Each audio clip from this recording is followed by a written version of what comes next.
Hi, my name's Margaret Johnson. I'm a Canadian independent Stampin' Up! Demonstrator.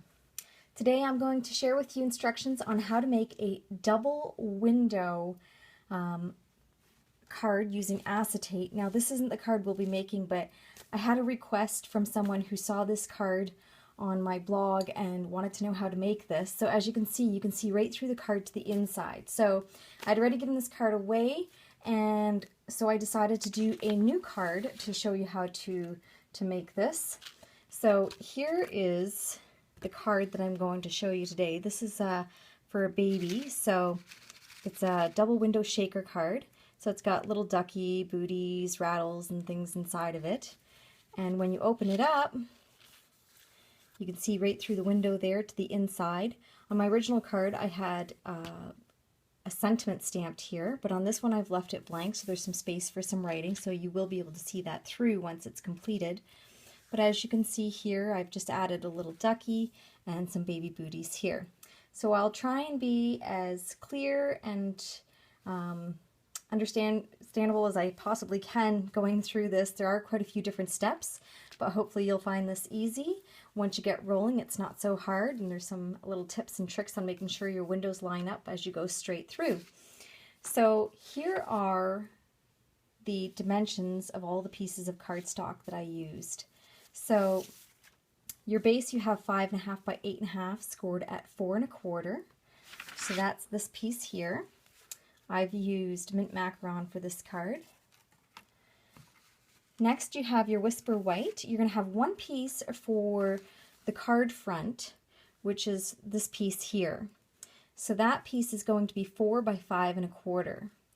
The second piece of white is 4 1/16 by 5 5/16, and that is used for the inside of the card here, so that you have a nice bright surface that you're looking at through the card front. Next you'll have your designer series paper. Now for this card I have used Irresistibles from Stampin' Up, which as you can see it has clear embossed patterns on the paper, but once you sponge it, it shows up like this.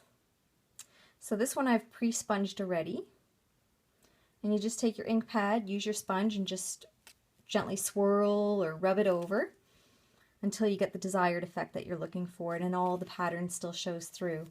It's emboss resist technique, so the ink doesn't stick to that. The other piece of designer series, so that the first piece is for the outside, so that's for this piece here, and you want it to mat on your white. So it's 3 13/16 by 5 1/16.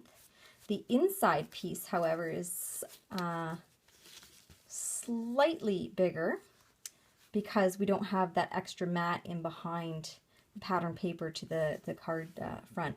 So it's 4 1/16 by 5 5/16. Then we have two pieces of acetate. Because you need to trap your little sequins and baubles between the windows, you have to use two pieces to create that window, one for the outside of the card and one for the inside of the card. So those measure 3 15/16 by 5 3/16. And then finally, for your frame mat, these pieces here, I've done it on the outside as well as the inside again, just to finish this up and make it look neat and tidy. You're going to use two pieces, 4 1/4 by 5 1/2. So you'll use whatever color you like for your card. Again, I've used mint macaron for this card. So we'll get that out of the way. So we'll start off with our card base here. Well, actually, we shouldn't start off with that. We're going to start off with die cutting these two pieces here. So when you get those run through the big shot, you're going to end up with two pieces that look like this. And of course, the scrap pieces from the outside. Now, what I've done to create a double is I've used the, let's see here, this should be the Lots of Labels framelits. Lots of Labels framelits, and I've taken the two biggest ones, I've added washi tape just to hold them together. So once I figured that the mat was pretty even all the way around the spacing, I applied some washi tape. I laid it over my cardstock. So I do 2 pieces together and run it through the Big Shot at once. Placement on here doesn't matter because we're not using the negative on this. So you can place this on here, run it through your Big Shot, and that's where you end up with 2 of these. So we'll set those aside. The next thing you're going to do is you're going to run through, once this is sponged and inked up, you're going to attach these 2 pieces together and you're going to run these 2 pieces, the Whisper White and this pattern paper, you're going to run those through together and you're going to end up with this. So there's no window through here yet. I can still put my finger through, so we haven't attached that as of this moment. But you can go ahead and do this at this stage. So you can take your piece of acetate and just use your fast fuse or your snail adhesive and attach that in behind there. Once that portion is done, you can go ahead and you can take your foam adhesive strips, and these are fantastic because they're so long, you can do big portions at a time. And this is where I attach it right around the outside edges. And just by raising up, not peeling off the entire backing strip, but just a little piece. Let's see if I can show you here. As you go around the curves, you just want to raise that up, and by doing that, it allows you to move that foam really easy around those edges so you can stay close, tight around these curves. So that works perfectly. So you want to put that all the way around. Once this is attached together and you know this won't move, you'll put your foam adhesive strip all the way around, making sure it's sealed so there's no spaces. Once that is done, you can take your embossing buddy, and on the inside area where the foam adhesive strip is, you're going to run your embossing buddy. This helps take any static away from the acetate sheet and will allow your sequins and your little baubles to move around freely. If you don't do that, some of them end up sticking. Now these are probably actually stuck to the foam adhesive strip itself, but for the most part it shouldn't stick to the window sheet. So we can set this portion aside. So this is for the outside of our card. Now you're probably wondering, how do we line it up for our main card piece? You want to make sure that everything lines up smoothly on top of each other. So what I've done is I've taken some washi tape, and this is our pattern piece for the inside of the card. So you put a couple pieces of washi tape just to help hold it in place. You'll layer it in the card front here.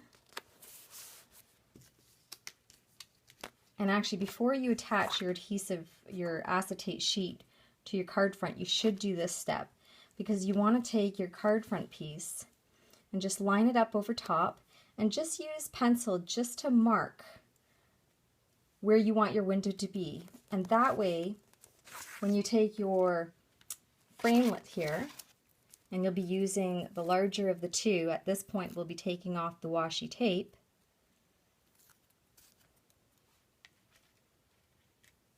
Sorry, we'll be using the smaller of the two.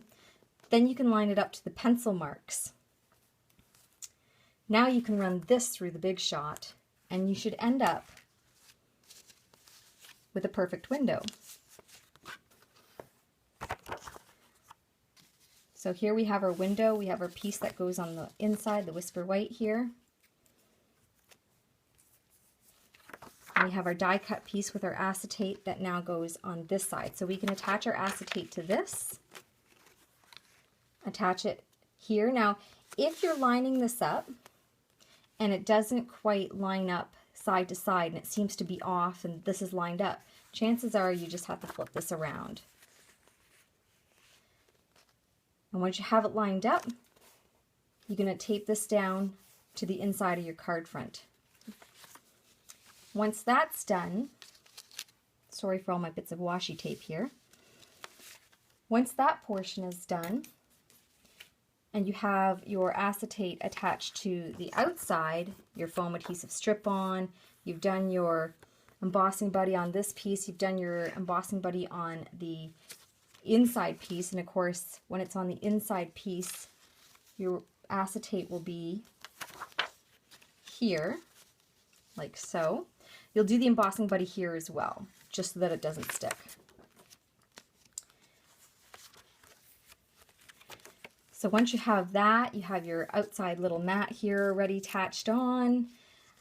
You're going to go ahead, and when this has the window in behind it and it's all glued together, you're going to take your sequins and your little baubles that you're going to attach on the inside, well, just sit on the inside.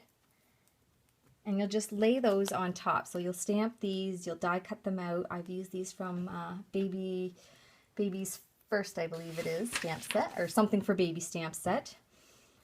And die cut those out. So once those are all sitting in there, and I just make sure they're all in this area here, then I can peel off the foam adhesive backing that I've attached to the back here and gently layer it over top. Again, you're going to have to make sure that this mat matches up perfectly with your card front before you adhere it down, because if it's upside down, the mat might be slightly off.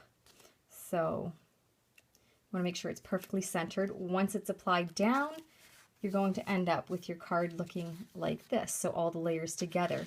And as you can see here, you've got that big base because of the foam adhesive strip. Now in the corners, I've added just some extra little foam adhesive strip just so that everything is solid and secure. From there, you can attach any additional sentiments or die cuts that you'd like on the outside and the inside. Hopefully those steps help you walk through creating your own double window shaker card. Thank you so much for watching.